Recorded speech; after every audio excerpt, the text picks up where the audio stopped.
Hello grade 8 learners!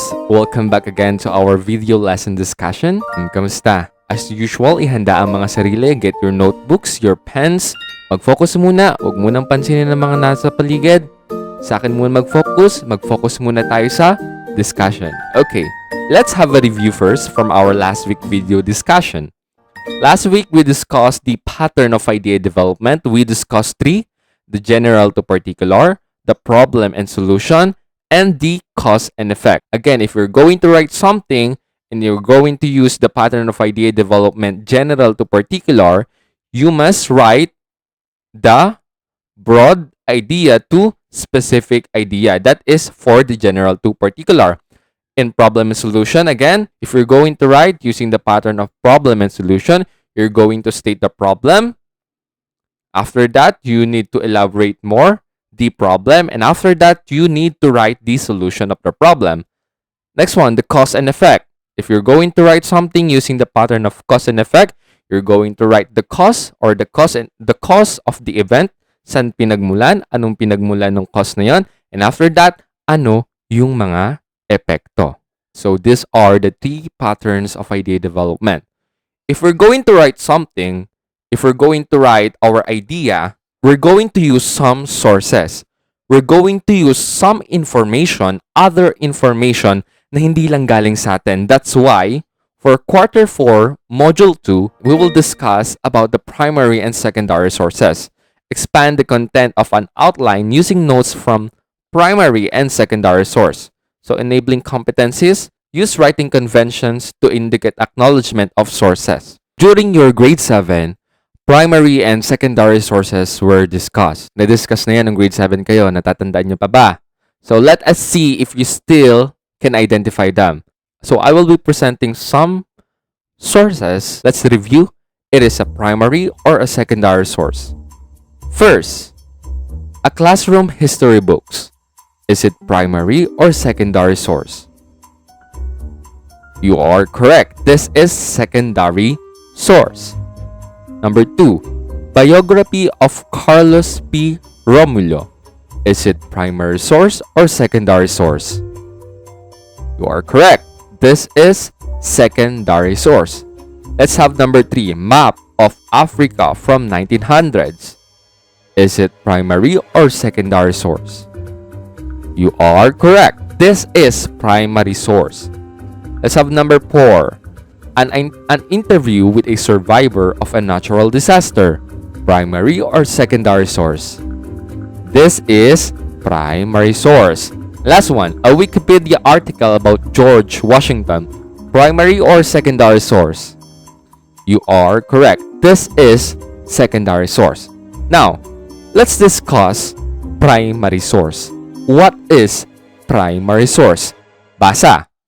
A primary source is anything that gives you direct evidence about the people, events, or phenomena that you are researching. When we say primary source, the keyword here is the direct evidence. If the topic or evidence that originally and directly comes from the main source of information, that is considered as primary source. Primary source, the keyword here is direct evidence. Direkta. Direktang ebidensya. Direkta galing sa tao, direkta galing sa event, or minsan direkta mismo galing dun sa bagay. Let's have an example para mas maintindihan natin yung primary source. Examples of primary sources, we have letters, manuscripts, diaries, journals, memoir, interview, speeches, artifacts, newspaper articles, maps, etc. Itong mga examples na to, ito yung mga information that we can say the primary source. Sir, paano po naging letter? Paano po naging primary source yung letter? Sa mga classmate nyo na nagpapadala ng mga excuse letter, galing sa kanila mismo yung information na yon, yung letter na yon, considered yon as primary source. Let's have diaries. Kapag nagda-diary tayo, sinusulat natin mismo, galing sa atin mismo, yung naging araw natin, yung naging takbo ng buhay natin. Information yun na galing sa atin mismo, direct mismo sa atin, that is considered as primary source. Just like journals and memoir. Interview. Kapag mag-i-interview tayo or kapag magtatanong tayo sa isang tao, kapag nagbigay sila ng information na galing mismo sa kanila, that is considered as primary source. Again, primary source keyword here is direct evidence. Direkta mismo yung information galing sa kanila. Speeches, artifacts, newspapers, maps, etc. Nagets na po ba? If yung information, again, when we say primary source, if yung information na yun ay galing mismo sa nagsabi, if yung information na yun ay galing mismo or direkta mismo sa nagsabi at may patunay, that is considered as primary source. Nagets na po ba? Primary source, direct. Gets? Gets. Okay, so now let's have the secondary source. What is secondary source? Basa. A secondary source is anything that describes, interprets, evaluates, or analyzes information from primary source. Keyword here from secondary source, keyword sa secondary source is interpretation. Interpretation ng mga primary sources, yung mga marites. May mga information sila na hindi galing mismo sa kanila, galing sa ibang information na yon. Na-interpret na ng mga marites yung information na yon, that's why we can consider them as secondary source. Let's have an example para mas maintindihan.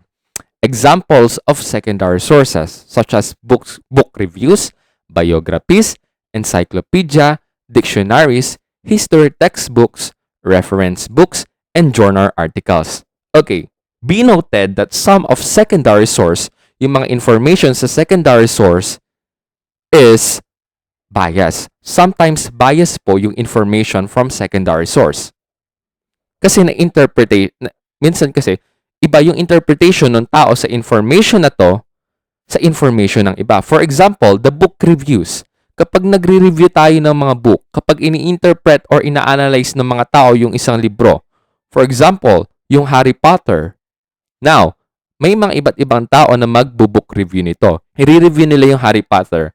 Now, yung mga information na mga interpretation ng mga taong magbo-book review, iba-iba yan. Kasi iba't iba naman yung paniniwala natin, iba't iba yung interpretation natin sa isang bagay. Yung mga nag-interpret na yon, yung mga information nila, yung mga review nila, secondary source po ang tawag doon. Nagets na po ba? Mga encyclopedias, mga biographies, para mas maintindihan pa, primary source and secondary source. For example, ako, sinulat ko mismo yung sarili kong buhay. Yung buong buhay ko, sinulat ko. Galing sa akin yung information na yon, that is considered as primary source. Now, may ibang tao na magsusulat ng buhay ko na galing mismo sa book ko na sinulat ko. Yung information na yon, consider yon as secondary source kasi hindi naman galing mismo sa akin. Galing mismo sa kanya yung information na yon. Na-interpret niya yung buhay ko. Ako, yung primary source. Yung ibang tao na sinulat yung buhay ko, that is considered as secondary source. Naintindihan na po ba? Gets na? When to use primary and secondary source? If you're going to make new discoveries, if you're going to provide credible evidence for your arguments, or give authoritative information about your topic, use the information which is considered as primary source. If you want to gain knowledge about information on the topic, or you support or contrast your arguments with other researchers' ideas, gumamit ka ng secondary source. So, primary versus secondary source, which is better? Ano nga ba yung mas better na gamitin? Sa mga researcher, most research uses both primary and secondary source. They complement each other to help you build a convincing argument. Primary sources are more credible as evidence, but secondary sources show how your work relates to existing research. Nagets na po ba? Let's have your learning task 1. Sort the sources and the characteristics in the appropriate circle. Any sources or characteristics that are both primary or secondary may be written in the center circle. We have here a Venn diagram, the primary source and secondary source. Meron tayo ditong iba't ibang mga sources. Ang gagawin lang po natin, ilalagay nyo itong mga sources na to sa tamang source nila. Primary source ba yon or secondary source? Isusulat. At kapag sa tingin nyo, yung source na yon ay parehas na primary or secondary, sa gitnang circle nyo siya ilalagay. Napakadali po. Nagets na po ba yung gagawin? Saan po ilalagay? Sa bond paper, sa harapan. Sa harapan, so meron sa likod. Now, let's have your learning task 2. Using the information taken from the secondary source, accomplish the sentence outlined below. So what is outline? An outline is a breakdown of the main and supporting ideas in your essay, report, or speech. We have here an information na kung saan galing sa secondary source. So, let me read it first.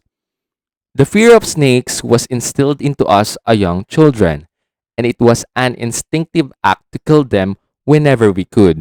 First, there was the tourniquet to be tied on the patient's arm or leg to localize the poison. Then, you took the pen, knife, or razor blade and made an incision between the two punctures from the snake's fang. And provided your teeth and gums were sound, you sucked the poison out at the wound. Finally, you rubbed some Candice crystal into the wound and took the patient off to a doctor. Sir, ano pong gagawin? Ang gagawin po natin is sa outline po natin. This is a sentence outline. Children are afraid of snakes. This is the main idea. Now, let's have a supporting idea. A. First aid treatment given for snake's bite. Doon sa information na to na galing sa secondary source, ilalagay nyo dito kung ano yung mga first aid treatment kapag nakagat ng ahas. Yun lang po ang gagawin natin sa learning task 2. Okay na. Nagets na po ba ang gagawin? I will send this activity sa group chat nyo, okay? For now, let's have a short drill. Anong tawag sa information na galing mismo sa main source or direkta mismo sa main source? That is the primary source. What about yung mga interpretation ng mga primary source interpreted from the information from primary source? That is the secondary source. O anong mga halimbawa ng mga primary sources? Anong mga halimbawa ng primary sources? Mga letters, diaries, journals, interviews, speeches, newspapers, at mga artifacts. How about sa secondary source? Ano yung mga examples? Mga book reviews, biographies, dictionaries, mga reference book, at mga journal articles. Nagets na po ba? If nagets na, lagyan ng 1 to 5 yung notebook nyo. Okay, magkakaroon tayo ng short assessment, short comprehension check-up. Okay. Let's have first, number 1. Speech is an example of which type of source? Is it primary source or secondary source? Ano dyan? Number 2. In research writing, researchers are advised to use which type of sources? Primary source or secondary source? Number 3. The statement I heard or learned about it from somebody who was there refers to, is it primary source or secondary source? Number 4. Which source helps the student to have a deeper understanding about the history? Primary source or secondary source? And last one, if you read a newspaper to get information in writing an article, which source are you using? Now, let's check. Check your own paper. Honesty is the best policy. Number 1. Speech is an example of which type of source? That is A. Primary source. Number 2. In research writing, researchers are advised to use which type of source? Anong ina-advise sa mga researchers sa mga sources? Primary source. A. Number 3. The statement I heard or learned about it from somebody who was there refers to secondary source. Letter B. Number 4. Which source helps the student to have a deeper understanding about the history? That is primary source. And number 5. If we read a newspaper to get information in writing an article, which source are you using? From newspaper, kukuha ka ng information para sulatin yung article mo. Considered na yun as, ano yung newspaper? primary source. Very good. Okay. That's it. Thank you so much for listening. Kailan po ipapasa yung activity, sir? Next week. Okay? Kapag face-to-face na tayo. Okay. For now, thank you so much for listening. Gawin yung mga dapat gawin. Mag-focus sa dapat mag-focus. Okay? For now, goodbye and good luck. Goodbye. Thank you for listening.